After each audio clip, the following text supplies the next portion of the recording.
자, 오늘 저희가 미국발 악재를 소화해가는 시장이긴 합니다. 하지만 그럼에도 불구하고 견조한 흐름들 이어져 오고 있는데요. 장마감 30분 앞두고 이 시장 어떤 흐름들 이어져 오고 있는지 저와 함께 종목별로 살펴보도록 하겠습니다.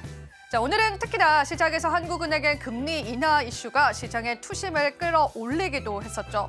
일부 종목군들은 단단히 지켜주는 모습들 확인되고 있지만 그간 상승했던 대형주 위주로의 하락세가 눈에 띄는 시점입니다.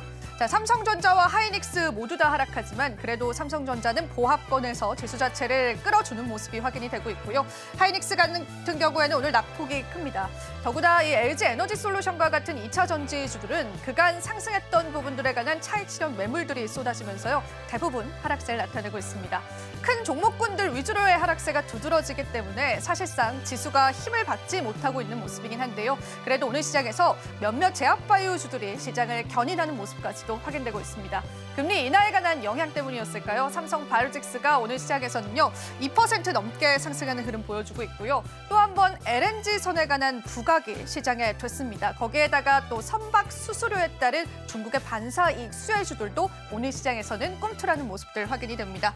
HD 한국조선해양은 5%가량 상승하고요. 또 하나 에어로스페이스와 같은 방산주들 역시도 시장에서 탄력을 나타내는 모습도 확인이 되고 있습니다. 자, 오늘 하나오션도 4%가량 상승하는 흐름 보여주고 있습니다. 하지만 전반적으로 몇몇 종목 제외하고는 마감가 자체는 그렇게 좋게 형성되고 있지 않은 모습이고요. 종목 선별과 또 섹터 선별을 잘 하셔야 하는 시점인 것 같습니다. 그래도 미국 증시 대비해서는 강한 흐름 이어져 오고 있기 때문에요. 코리아와의 저평가 밸류가 이제서야 부각받고 있다는 시장의 긍정적인 모습도 확인해 볼 수 있습니다. 자, 그럼 마감 시장 또 그 이후의 시장까지도 저희와 함께 전략들 챙겨보셔야겠죠. 저희가 오늘도 꼼꼼한 전략 준비했기 때문에요. 저희와 함께 해보시면 되겠습니다. 마켓 쇼쇼쇼 2부도 본격적으로 출발합니다.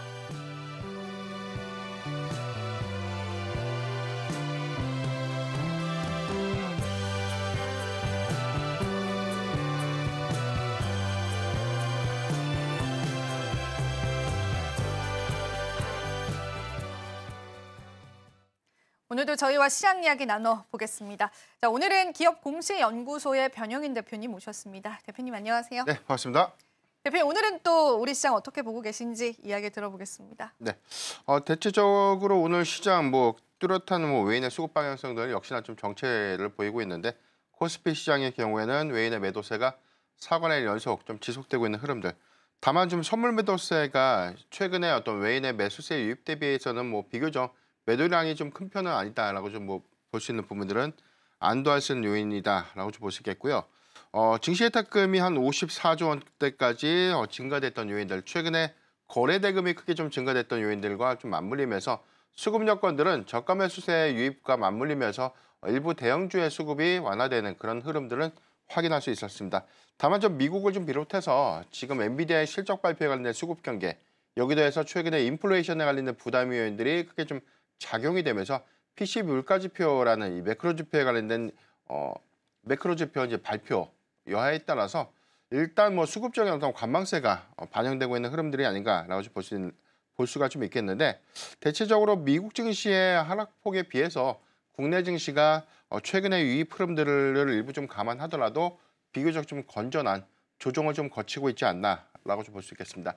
내일 발표된 엔비디아 실적 발표가 좀 중요한 좀 단서가 좀 될 것인데, 특히나 최근에 수급의 연속성을 좀 보여줬던 반도체 소부장주가 한 2거래일 정도 약세를 좀 보이고 있는 점, 이런 부분들은 엔비디아가 아마 이제 4분기에 관련된 실적 기대치는 좀 높지만 2025년도에 대한 가이던스를 얼마만큼 좀 상향 제시를 할 것인지, 그리고 올해 AI에 관련된 전략들, 특히나 빅테크 기업들에 관련된 투자 계획들과 맞물리면서 상당한 어떤 기대감을 좀 심어줄 수 있을지 여부가 중요한 포인트가 좀 될 것 같고요.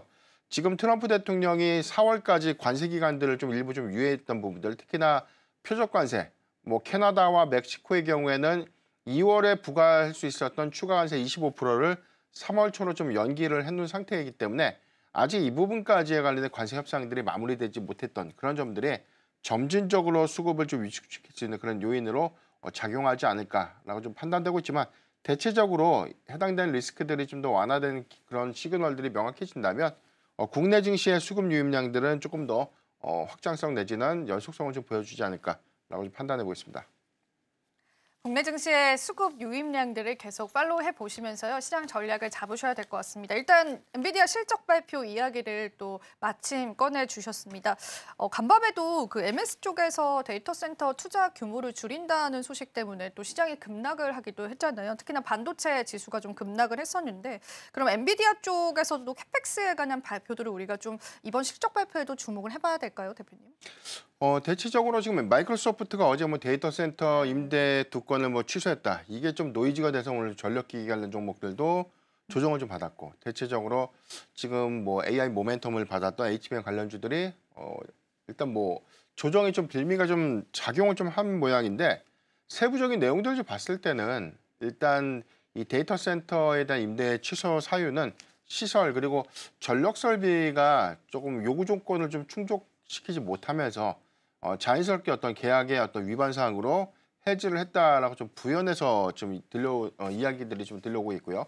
여기도 해서 지금 뭐 애플의 경우에는 한 5천억 달러를 AI 관련된 생산 인프라에 좀 투자를 하겠다는 발표가 또 있었죠. 이런 부분들을 감안했을 때 그렇다면 마이크로소프트가 AI 데이터 센터에 관련된 건립을 뭐 2건 취소했다고 해서 이 부분을 전반적인 캐펙스를 좀 축소하는 보수적인 스탠스로 좀 바뀌는 것인가라는 관점에서 좀 해석을 해봐야 될 것 같은데, 해당되는 기조는 사실 2024년도 대비 주요 빅테크 기업들이 올해 40% 정도 상향된 AI 투자라는 이 방향성을 좀 제시했기 때문에 이 기조는 흔들리지 않을 것 같아요. 이런 것들을 좀 감안해 보면 일회성 노이즈에 시장이 너무 예민하게 좀 반응을 하지 않았나라고 볼 수 있는데, 대체적인 어떤 수급의 어떤 관망 심리가 노이즈 부각으로 인해서 일부 차익 매물을 좀 실현시키는 그런 과정으로 이어졌다라는 정도로만 좀 해석하면 좋을 것 같고요.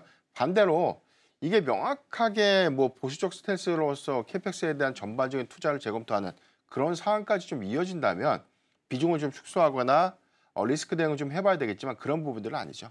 그러니까 단순한 어떤 노이즈에 의해서 시장이 충격을 좀 받았다면 이 부분은 오히려 반대로 매수의 기회로 좀 활용할 수 있지 않을까라고 좀 판단해 보겠습니다.